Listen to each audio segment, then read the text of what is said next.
एक अद्भुत सैनिक और एक पौराणिक कहानी का नायक, तुम्हारा भाई जिसे देवता मानते हैं। जब वो आएंगे, और वो जरूर आएंगे,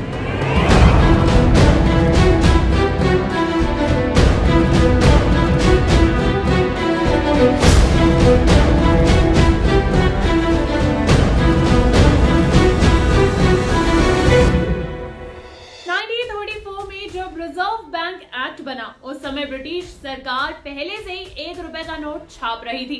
अगर रिजर्व बैंक को भी इसे छापने का अख्तियार दे दिया जाता तो 2 किस्म के नोट बाजार में आ जाते। इस विसंगति से बचने के लिए 1 रुपए के नोट की छपाई सरकार के पास ही रहने दी गई।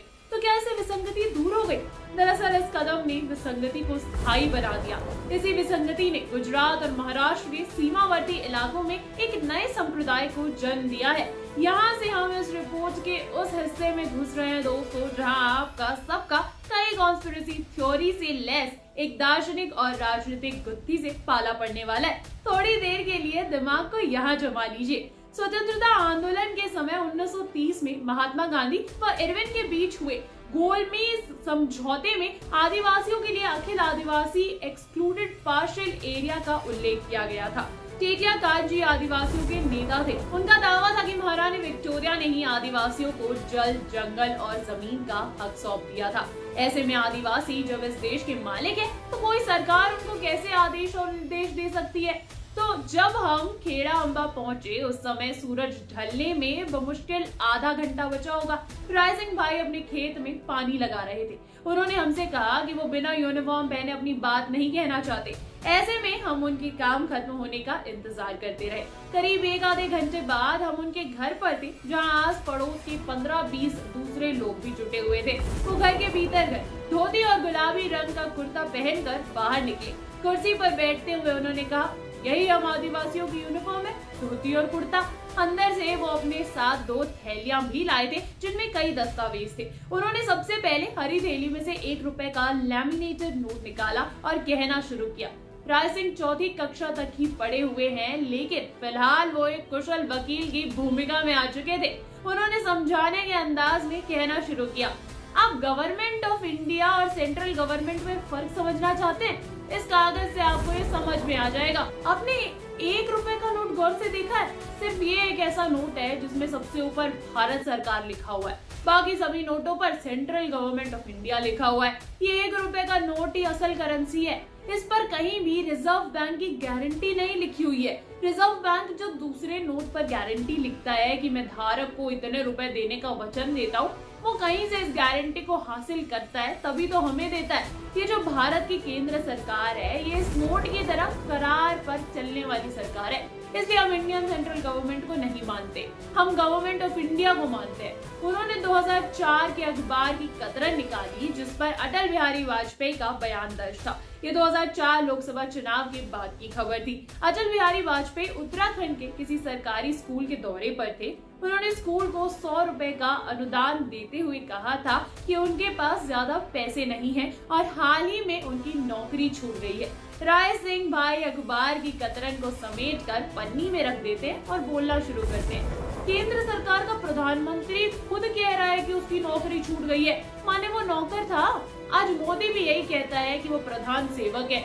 माने ये जितने भी लोग हैं, चपरासी से लेकर प्रधानमंत्री तक, ये सब भारत सरकार की नौकरी कर रहे हैं। मोदी आज देश के प्रधानमंत्री हैं, सारा माल खजाना उनकी पहुंच में। वो चाहे तो पूरा माल हड़प सकते हैं, लेकिन वो ऐसा नहीं करते। उन्हें भी दूसरे सरकारी कर्मचारियों की तरह हर महीने तनख्वाह मिलती है। इसका मतलब क्या हुआ? इसका मतलब हुआ कि वो सरकार नहीं है। तो सरकार कौन है? वो सरकार है कुंवर केशरी सिंह जी, वही असली सरकार है। राय सिंह भाई जिन कुंवर केशरी सिंह का जिक्र कर रहे थे, उन्हें गुजरात, मध्य प्रदेश और महाराष्ट्र के जिलों में देवता की तरह पूजा जाता है। उनके नाम के आगे तरह तरह की उपमाएं लगाई जाती है, मसलन anti Christ, first lord of the treasury, honour of India. उनके बारे में उनके अनुयायी बहुत कुछ नहीं बताते, सिवाय इसके कि उनके बारे में सभी जानकारी आपको ब्रिटिश हाई कमीशन के इंफॉर्मेशन डिपार्टमेंट से मिल जाएगी। सतीपति यानी आदिवासी समाज के लोग अपने को असली भारत सरकार का कुटुंब मानते हैं। उनका कहना है कि वो ही इस धरती के असली मालिक है। इसके पक्ष में वो लैंड रेवेन्यू एक्ट 1921 के पेज नंबर 221 को संदर्भ के तौर पर पेश करते हैं। इस संप्रदाय के लोगों के अनुसार अंग्रेजों ने 1870 में उनकी जमीन 99 इयर्स के लिए लीज पर ली थी। ये लीज 4 फरवरी 1969 को खत्म हो गई थी। इसके बाद लीज के इस करार को आगे नहीं बढ़ाया गया। ऐसे में इस देश के आदिवासी जो कि जमीन के असल मालिक है, उनका इस देश की जमीन पर अपने आप मालिकाना हक कायम हो गया। जमीन पर अपने मालिकाना हक को साबित करने के लिए राय सिंह भाई का हाथ एक बार फिर से थैली में घुस जाता है। वो अखबार की एक कटिंग निकालते हैं। इस पर जस्टिस काटजू का एक बयान दर्ज है कि 90% से ज्यादा भारतीय विदेशी मूल के हैं। राय सिंह भाई कहते हैं, बहरहाल इंटरनेट पर जो जानकारी हमें उपलब्ध है उसके हिसाब से कुंवर केशरी सिंह का जन्म गुजरात के तापी जिले के गांव कटासवान में हुआ। उनकी मां का नाम जमाना और पिता का नाम टेटिया कांजी था। उनके अनुयायी बताते हैं कि उन्होंने बैरिस्टर की पढ़ाई पढ़ी थी और बड़ौदा के सयाजी राव गायकवाड़ उनके क्लासमेट थे। ये सोचना गलत है क्योंकि उनके अनुयायियों का दावा है कि केशरी सिंह ने 1930 में अपनी पढ़ाई खत्म की। उस समय तक सयाजी राव को बड़ौदा पर राज करते हुए 55 साल का वक्त गुजर चुका था। 16 जुलाई 1997 को आउटलुक मैगजीन में छपे लेख के अनुसार कुंवर केशरी सिंह की पढ़ाई BA तक हुई थी।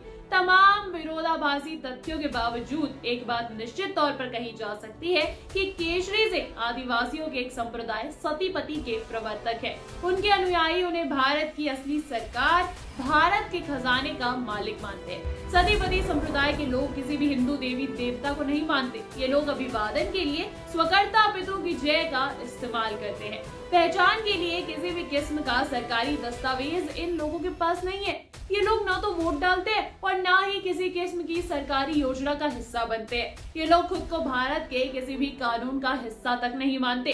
बस एक आभासी सरकार है जो इन्हें आपस में जोड़े हुए है।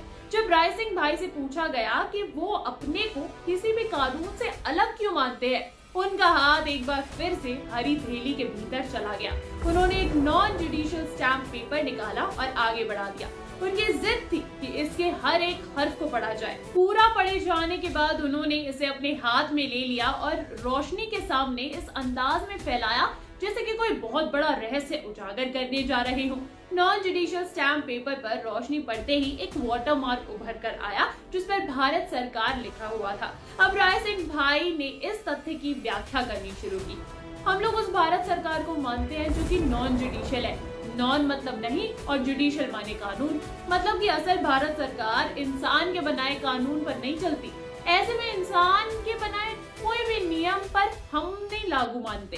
देखो, ये हम नहीं कह रहे, ये आपके बीच का एक आदमी कह रहा है। आदिवासी इस जमीन का मूल बीज है, वो ये धरती के असली मालिक है, बाकी के लोग विदेशी है। 28 अगस्त 2013 को छपी एक खबर इस बात की तस्दीक भी करती है। खबर के मुताबिक मुंबई में 32 साल के एक शख्स कैलाश गुप्ता को गिरफ्तार किया गया था। वो विरार से चर्चगेट जाने वाली लोकल के फर्स्ट क्लास डिब्बे में बिना टिकट के यात्रा कर रहे थे। जब उन्हें पकड़ा गया तो उन्होंने पीले रंग का एक परिचय पत्र दिखलाया। ये ऐसी भारत सरकार का परिचय पत्र था जिस पर कुंवर केशरी सिंह की तस्वीर छपी हुई थी। आदिवासी समाज से आने वाले कैलाश का कहना था कि वो भारत के असली मालिक है और उन्हें टिकट लेने की जरूरत नहीं है। उनके इसी रवैये के चलते उन्हें कोर्ट में पेश किया गया। यहाँ उन्हें 1000 का फाइन करने के बाद छोड़ दिया गया। तो भारत आदिवासी लोगों का है या आदिवासी भारत के पहले हकदार है? टेटिया कांजी की इस कहानी को RR2 में मेकर्स जो है वो दिखा सकते हैं दोस्तों,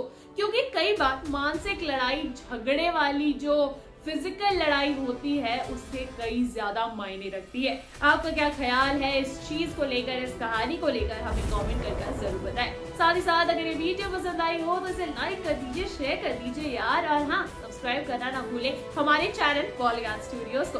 मैं अंजलि लेती हूँ आप सभी से इजाजत, मिलूंगी आपको नेक्स्ट वीडियो में।